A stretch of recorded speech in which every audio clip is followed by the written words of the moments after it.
Et comme le dit le brillant Romain Canuti, cette rubrique nous est enviée par la terre entière, les équipes types. On y entre tout de suite sans perdre de temps.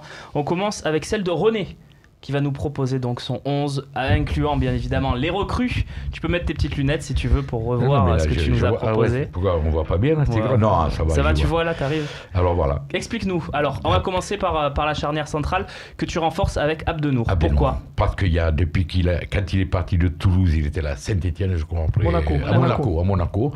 J'ai marronné comme un voleur, je comprends pas. C'est un peu comme le défenseur central qui est à Toulouse actuellement, le grand black là. Issa Diop. Il n'y a personne qui s'occupe de lui, que c'est un phénomène. Abdenour, depuis Toulouse, je le suis. En plus. Et voilà, et moi il me plaît. Pour toi, Rami Abdenour, c'est monstrueux en fait. Je dis pas c'est monstrueux. Non, mais c'est un très bon joueur. Gaucher, je peux rajouter. Voilà, Gaucher, et abordable pour le club. Parce que moi j'essaye de faire la part des choses aussi financièrement. À un moment donné, j'ai voulu mettre Koscielny, mais bon. C'est sûr. Moi il me vient Abdenour. Non, voilà, vous avez essayé d'être avec aussi ceux qui se voient sur cette fin de mercato. Vous êtes dit, on va pas prendre Diego Costa et Koscielny. Voilà, on a tenu compte des moyens. Évidemment. J'essaie d'être raisonnable. Vainqueur, donc on en a parlé. On en a parlé, René. Voilà. Passons à Milik. Milik, qu'est-ce qui te plaît chez lui ? Eh bien, Milik, il est costaud, il est jeune.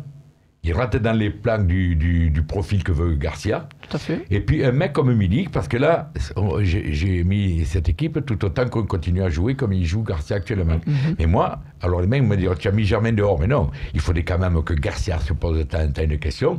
Est-ce que je ne peux pas changer de tactique, mettre un 4-4-2, et devant tu mets Milik Germain? C'est sûr que Milik Germain, c'est pas mal. Mais seulement, il faut que Garcia encore comprenne que voilà, son 4-4-3. Mais René, ça fait partie des idées aussi. Là, il ne le met pas le 4-4-2 parce qu'il a que Germain. Donc, oui, voilà. Alors, espérons, parce que ça me fait un peu chier de foutre Germain sur le banc. C'est vrai, on le dit pas assez, c'est vrai. Là, il ne tente pas parce qu'il a que Germain. Il n'a pas trop le choix.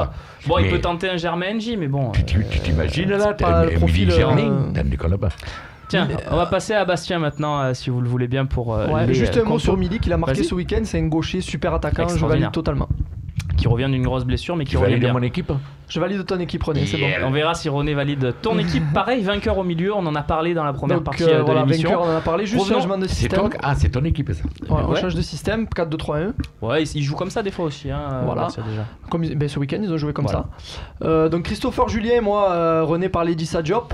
C'est très fort, Issa Diop, c'est très jeune.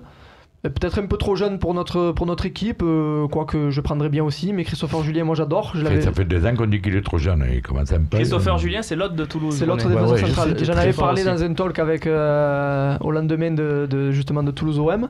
J'adore ce joueur, un joueur capable de marquer des buts, qui est rapide. Et Dieu sait si on en a besoin en défense. Donc voilà, vainqueur, on en a parlé. Et devant, Mario Gomez, parce que, encore une fois, j'ai essayé de faire un truc réaliste, c'est-à-dire avec les moyens qu'on a. René parlait du profil, j'ai cherché un profil et quelque chose d'abordable financièrement. Mario Gomez, l'année dernière à Wolfsburg, dans une équipe qui termine 16e, c'est 18 buts. Avec Gustavo. Avec Luis Gustavo, c'est 18 buts en 36 matchs. Donc, les mathématiciens sauront que c'est un but tous les 2 matchs. J'ai regardé 32 ans, en fait, on a l'impression qu'il en a 38, exactement. Mais pas encore. 32 ans, il se sauve en barrage. Qui c'est qui marque le but au match aller? Vous l'avez dans le mille, Mario Gomez. Un taulier. Tu n'as pas peur qu'il nous fasse une Morientes un peu? Ah non, il me paraît encore affûté. Il a des prétentions de jouer encore en sélection allemande, année de Coupe du Monde. Et puis son intégration serait facilité par, tu l'as dit, Luis Gustavo, avec qui il a joué pendant René, tu valides la compo de Bastien? Ben oui, pourquoi pas, parce que, bon, Julien, je suis d'accord avec toi, parce que je connais bien l'équipe de Toulouse, parce que moi, je suis là-bas, et tous les mois de juillet, la dépêche te parle que de ça. Donc, je suis Toulouse. Et c'est vrai que c'est un... Tu sais, moi, je parlais d'Issa Diop, c'est vrai que tu mets lui, mais moi, personnellement, je préfère Issa Diop, question de chacun ses goûts. Oui, Julien est très bon de la tête.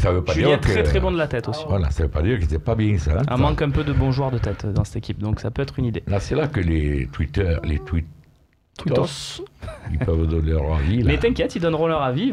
Ils voteront soit pour René, soit pour Bastien. Parce qu'il faut bien leur faire piquer qu'on a essayé. C'est vrai que moi, ils vont me dire tu as essayé d'après les finances et Milik, c'est pas donné. Non, mais. Si tu veux, moi je mais parle. Milik, c'est abordable pour le budget qu'on a. Voilà, c'est abordable pour le budget qu'on a. Il a 23 ans, Mais je crois que mais 30, Bastien, c'est bien, il a fait un peu comme moi. Niveau salaire, c'est abordable. Il remplit toutes les cases. Tu as fait par rapport Exactement. les possibilités de l'OM. En défense, il faut préciser que l'OM n'achètera pas s'il ne vend pas. Donc là, on imagine qu'ils ont vendu un ou deux joueurs. Mais c'est l'équipe type du fantasme. C'est exactement. C'est ce que vous du fantasme, mais possible. Exact. Voilà, parce que sinon, moi, je te fous Cristiano Ronaldo là derrière. Allez, c'est la fin de cette partie. L'équipe type, on passe à la dernière partie qui s'appelle habituellement Pourquoi pas nous, mais qui aujourd'hui s'appellera Por qué no nosotros.